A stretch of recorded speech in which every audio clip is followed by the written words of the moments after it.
स्वागत है आप सभी का Tech Study ITI YouTube channel पर। Dedicated freight corridor corporation of India limited यानी DFCCIL की तरफ से ITI पास आउट और डिप्लोमा पास आउट कैंडिडेट साथ ही ग्रेजुएट कैंडिडेट्स के लिए एग्जीक्यूटिव और जूनियर एग्जीक्यूटिव की पोस्ट पे वैकेंसीज आई हैं, जिसके ऑनलाइन फॉर्म यहाँ पे भरे जा रहे हैं। तो अगर आप भी इसमें एलिजिबल होते हैं तो आपको ये फॉर्म ज़रूर अप्लाई करना चाहिए। पूरी तरह से बहुत ही अच्छी एक सरकारी नौकरी है।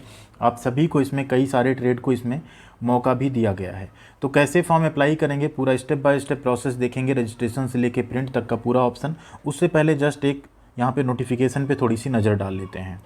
तो यहाँ अगर बात करें रिक्रूटमेंट नोटिफिकेशन की, तो ये आपका नोटिफिकेशन है जिसमें आप देख सकते हैं 20 मई 2023 से फॉर्म भरे जा रहे हैं और लास्ट डेट है आपका फॉर्म भरने का 19 जून 2023। तो उसके पहले आप सभी को फॉर्म फिलअप कर लेना है।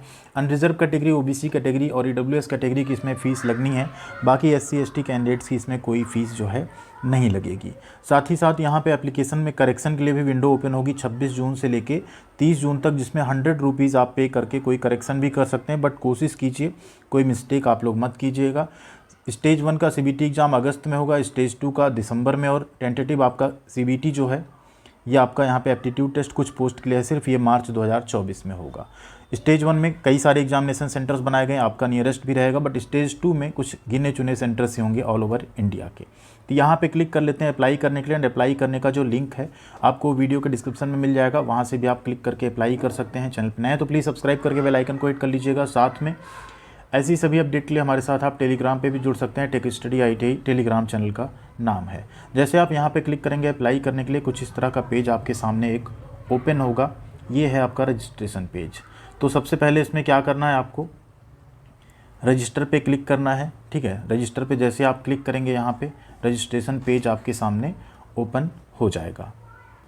इस तरह से लोड होने के बाद एक चीज़ आएगा, इसको आप क्लोज कीजिएगा। अब नीचे इंस्ट्रक्शन कुछ आपको मिल जाएंगे, इंस्ट्रक्शंस को आपको पढ़ लेना है और फिर नीचे आप रजिस्ट्रेशन कर सकते हैं। रजिस्ट्रेशन से पहले योग्यता यहाँ पे देख लीजिए। ITI अगर आपने 2 साल का कोर्स किया है तो आप फॉर्म भर सकते हैं। अप्रेंटिसशिप आपने 2 साल की हो तो भी आप फॉर्म भर सकते हैं। ITI कोर्स अगर आपका 1 साल का है तो इसके साथ आपका 1 साल का अप्रेंटिसशिप होना चाहिए तो आप फॉर्म भर सकते हैं। बाकी डिप्लोमा फ्रेशर कैंडिडेट भी फॉर्म को फिलअप कर सकते हैं एग्जीक्यूटिव वाले पोस्ट पे। तो यहाँ पे पोस्ट सेलेक्ट कर लेना है। सबसे पहले आपको एग्जीक्यूटिव पोस्ट है डिप्लोमा होल्डर्स या ग्रेजुएट के लिए। साथ में जो जूनियर एग्जीक्यूटिव है आप इसमें देख सकते हैं, इलेक्ट्रिकल है, सिग्नल एंड टेलीकम्युनिकेशन है और जूनियर एग्जीक्यूटिव मैकेनिकल है। यहाँ पे हम मैकेनिकल चूज करके बताएंगे क्योंकि इसमें कुछ 1 वर्षीय ट्रेड जो है वो भी एलिजिबल हैं, तो वो चीज़ आपको और अच्छे समझ में आ जाएगी। अगर आपका इलेक्ट्रिकल या इलेक्ट्रीशियन ट्रेड है, IT है, इलेक्ट्रॉनिक मैकेनिक है, तो आप वो सब चूज़ करके भी फॉर्म फिलअप कर सकते हैं। सबसे पहले यहाँ आपको अपना पूरा नाम देना होगा। पूरा नाम कैपिटल लेटर में ही आपको लिखना, ऑटोमेटिक वही रहेगा भी यहाँ पे। फिर आपको अपना मोबाइल नंबर उसको कंफर्म करना, अल्टरनेट मोबाइल नंबर दे सकते हैं, ईमेल ID, फिर उसे कंफर्म करना है। एंड देन आपको OTP जनरेट करना है और उसे वेरीफाई करने के बाद आप अगले स्टेप पे बढ़ जाएंगे। जैसे आप जनरेट OTP पे क्लिक करेंगे एक कैप्चा आएगा, इसको आपको यहाँ पे इंटर करना पड़ेगा। अब यहाँ पे आपको जो OTP ईमेल और मोबाइल नंबर किसी एक पे रिसीव हुआ हो उसे आपको यहाँ पे इंटर कर लेना है। OTP को वैलिडेट करने के बाद आपको आई एग्री यहाँ जो डिक्लेरेशन उस पर क्लिक करना है। ये जो कैप्चा कोड है इसे फिर से आपको यहाँ पे इंटर कर लेना है। इंटर कर लेने के बाद यहाँ पे आपको रीवेरीफाई करना है। तो ये सारी डिटेल को आपको यहाँ जो बॉक्स बना उस पर चेक करना है, उसके बाद आगे बढ़ जाना है। जैसे आप सबमिट करेंगे यहाँ कुछ आपसे एक जस्ट एग्री करने को मांगेगा, इसे आपको एग्री कर देना है। एग्री करने के बाद आपके सामने आपका रजिस्ट्रेशन नंबर इस तरह रिफ्लेक्ट होगा। इसे आपको क्या करना है, क्लोज कर देना है। क्लोज करने के बाद देखेंगे आप यहाँ पे आपको टोटल यहाँ पे गो टू एप्लीकेशन पे क्लिक करना है। ये आपका एप्लीकेशन डिटेल यहाँ पे इसे एक बार आप वेरीफाई कर सकते हैं। गो टू एप्लीकेशन पे जैसे आप क्लिक करेंगे फिर से आपके सामने एक पेज लोड होगा इस तरह से। इस पेज के लोड होने के बाद टोटल एप्लीकेशन फॉर्म जो है आपका 4 स्टेप्स में कंप्लीट होगा। यहाँ आपके सामने कुछ इंस्ट्रक्शन आपको दिखेंगे। इसके नीचे आप देखेंगे यहाँ पे एलिजिबिलिटी क्राइटेरिया, देन आपको एड्रेस डिटेल अपनी देनी होगी, क्वालिफिकेशन और एक्सपीरियंस आपको लिखना होगा। उसके बाद डॉक्यूमेंट एंड पेमेंट का ऑप्शन आएगा। ये कर लेने के बाद आपका यहाँ पे फॉर्म जो है वो कंप्लीट हो जाएगा। तो सबसे पहले यहाँ पे अपना जेंडर सेलेक्ट करना है। जेंडर सेलेक्ट करने के बाद आपको अपनी डेट ऑफ बर्थ चूज़ करनी है।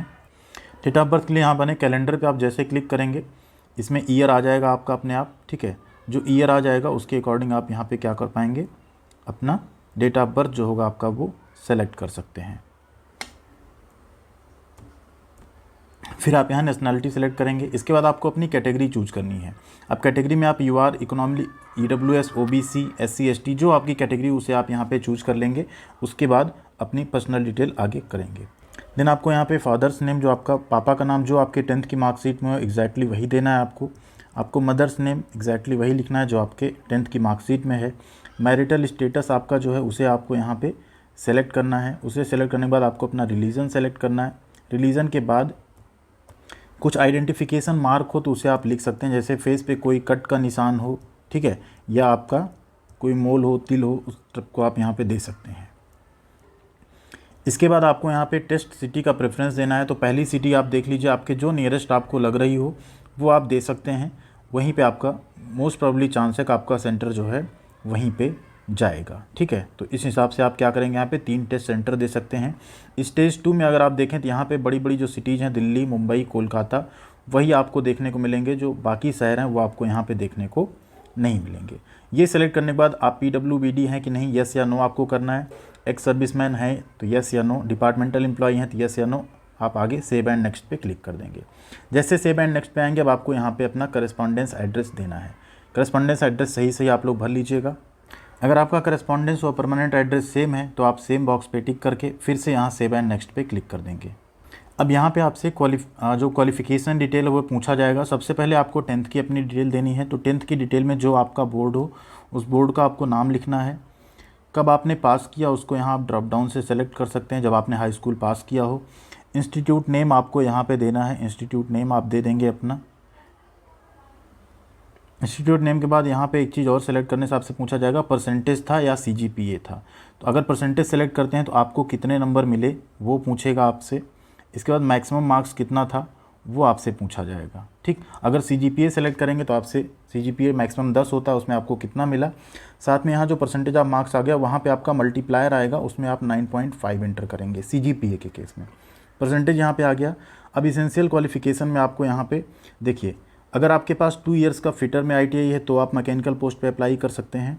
2 इयर्स का अप्रेंटिसशिप है तो 2 इयर्स का ITI हो, SCVT या NCVT तो अप्लाई कर सकते हैं। अगर आप 1 ईयर का ITI यहाँ पे सेलेक्ट करेंगे तो आपसे फिर 1 ईयर की अप्रेंटिसशिप भी यहाँ पे पूछी जाएगी। यहाँ देखेंगे आप नीचे तो आपसे पूछा जाएगा कि आपने अप्रेंटिसशिप कंप्लीट की है या नहीं, ठीक है। तो इस चीज़ के लिए आपको यहाँ पे तैयार रहना होगा। ये देखिए नीचे पूछेगा, इसमें जैसे आप नो करेंगे उस केस में बता देगा आप एलिजिबल नहीं है। तो अगर आपका वेल्डर, प्लम्बर इन सब से ITI है 1 ईयर का, उस केस में आपके पास 1 साल का अप्रेंटिसशिप भी होना चाहिए। तो यहाँ पे हम 2 इयर्स का ITI सेलेक्ट कर लेते हैं। स्पेशलाइजेशन आपका क्या है तो फिटर ट्रेड यहाँ पे मिलेगा। 1 ईयर में आपको यहाँ पे देखेंगे अगर तो क्या क्या मिलेगा देख लीजिए। 1 ईयर के केस में आपको स्पेशलाइजेशन में वेल्डर व प्लम्बर यहाँ पे शो होगा, ठीक है। तो हम 2 ईयर्स यहाँ सेलेक्ट कर लेते हैं, साथ में फिटर सेलेक्ट कर लेते हैं। इंस्टीट्यूट नेम आपका जो रहेगा वो आपको यहाँ सेलेक्ट करना है, टाइप करना है। और कब आप पास किए वो आप यहाँ कैलेंडर से जो है चूज कर लेंगे, ठीक है। उसे चूज कर लेने के बाद आपका यहाँ पे एजुकेशनल जो क्राइटेरिया है वो कंप्लीट हो जाता है। क्या आप करेंटली वर्किंग है तो यस या नो कर सकते हैं। सेव एंड नेक्स्ट कर देना आपको। अब सेव एंड नेक्स्ट करने के बाद आपको यहाँ पे फ़ोटो अपलोड करनी। सबसे पहले यहाँ पे आपको स्कैन्ड कॉपी अपलोड करनी पासपोर्ट साइज़ फ़ोटो की। इस पर आप क्लिक करेंगे तो आपको डिटेल दिख जाएगा कि आप किस फॉर्मेट में कर सकते हैं, क्या साइज़ रहेगा, वो सब कुछ यहाँ पे जो है देखने को मिल जाएगा। साइज़ आप देख सकते हैं 3.5 × 4.5 का होना चाहिए जो फ़ोटो है, 50 KB तक का होना चाहिए। मैक्सिमम जो है 80 KB का होना चाहिए। तो यहाँ पे सब कुछ अपलोड करने के बाद आपको JPG फॉर्मेट में ही सबको अपलोड करना है या PNG में। फ़ोटो एंड सिग्नेचर अगर आपसे रिसाइज नहीं हो रहा है तो डिस्क्रिप्शन में एक वीडियो है फ़ोटो सिग्नेचर कैसे रिसाइज करें, ठीक है। उससे आप कर सकते हैं किसी भी साइज़ में आसानी से किसी भी तरह का फ़ोटो सिग्नेचर। घटा भी सकते हैं आप साइज़, बढ़ा भी सकते हैं अगर आपके पास कम साइज़ का है। जो भी आपको करना हो तो उसको देख लीजिएगा। हमने एक डेडिकेटेड वीडियो बना दिया था, आप अपने मोबाइल फ़ोन से आसानी से कर पाएंगे। सब कुछ कर लेने के बाद आपको यहाँ पे कुछ डिक्लेरेशन है, इनको यहाँ पे क्लिक करना होगा। क्लिक कर लेने के बाद आपको एक कैप्चा कोड यहाँ पे मस्ट है, इसे आपको एंटर करना है। इसको एंटर कर लेने के बाद आपका फॉर्म जो है वो कंप्लीट हो जाएगा। एंटर कर लिया हमने यहाँ पे। अब फॉर्म कंप्लीट हो गया आपका। यहाँ पे एक बार आप लोग प्रीव्यू ज़रूर कर लीजिएगा, ठीक। उसके बाद ही सबमिट कीजिएगा, क्योंकि कोई मिस्टेक आएगी तो फिर आपको 100 रुपये अलग से पे करने पड़ेंगे। जैसे यहाँ सबमिट पे क्लिक करेंगे तो आपने जो भी डॉक्यूमेंट्स यहाँ पे डालें उन्हें एक बार आपको व्यू करना ज़रूरी है। जब तक आप उसे व्यू नहीं कर लेते एक बार, तब तक क्या होगा, यहाँ जो अपलोड फ़ोटो इसको आप यहाँ पे जैसे एक बार देख लेंगे जो भी चीज़ें आपने अपलोड की उन्हें एक बार आपको क्या करना है, व्यू पे क्लिक करके देखना है, तभी आप सबमिट कर पाएंगे। जैसे अब यहाँ सबमिट करेंगे, व्यू करने के बाद सब कुछ यहाँ पे कुछ चीज़ें आपको रिफ्लेक्ट होंगी, इन्हें आप क्या कर सकते हैं, यहाँ से क्लोज कर सकते हैं। तो जो रिफ्लेक्ट हुआ उस पर आई एग्री करने के बाद आपका जो फॉर्म है यहाँ पे देखिए सबमिट हो जाएगा सक्सेसफुली। अगर आपकी कैटेगरी यहाँ पे जनरल OBC IWS रहती है, उस केस में आपको यहाँ पे 1000 रुपये का जो पेमेंट है वो भी करना पड़ेगा। बाकी कैटेगरी की यहाँ पे कोई फ़ीस नहीं लगेगी, तो आप पे कर सकते हैं आसानी से। फिर यहाँ पे प्रिंट का ऑप्शन आ जाता है, यहाँ से आसानी से आप अपने एप्लीकेशन फॉर्म का प्रिंट आउट भी कर सकते हैं। तो इस तरह से आपका एप्लीकेशन फॉर्म अभी कंप्लीट हो गया। अगर आप रजिस्ट्रेशन कर लेते हैं किसी केस में और फॉर्म अप्लाई वाले प्रोसेस पे नहीं पहुंच पाते, तो आप यहाँ पे जो यूज़र आईडी आपका है, ठीक है, यूज़र आईडी और जो पासवर्ड है उसके थ्रू आप यहाँ पे लॉगिन भी कर सकते हैं। और आपका जो लॉगिन आईडी और पासवर्ड है वो आपकी ईमेल पे व मोबाइल पे जो आपने नंबर डाला उस पर SMS आ चुका है, उससे आप लोग अपना लॉगिन कर सकते हैं। फॉरगेट कर लें, अगर किसी रीजन से मैसेज डिलीट हो जाए तो फॉरगेट करके यहाँ से फिर से प्राप्त कर सकते हैं, या पासवर्ड भी अपना आप बदल सकते हैं। Thank you very much. उम्मीद करते हैं वीडियो आपके लिए हेल्पफुल रही होगी। अब आप आसानी से अपने मोबाइल फ़ोन से DFCCIL के फॉर्म को फिलअप कर पाएंगे। जल्दी इसके डिटेल सिलेबस पे एक वीडियो आ जाएगी जिससे आप अपनी अच्छी तैयारी भी कर पाएंगे। थैंक यू, ख्याल रखिएगा अपना।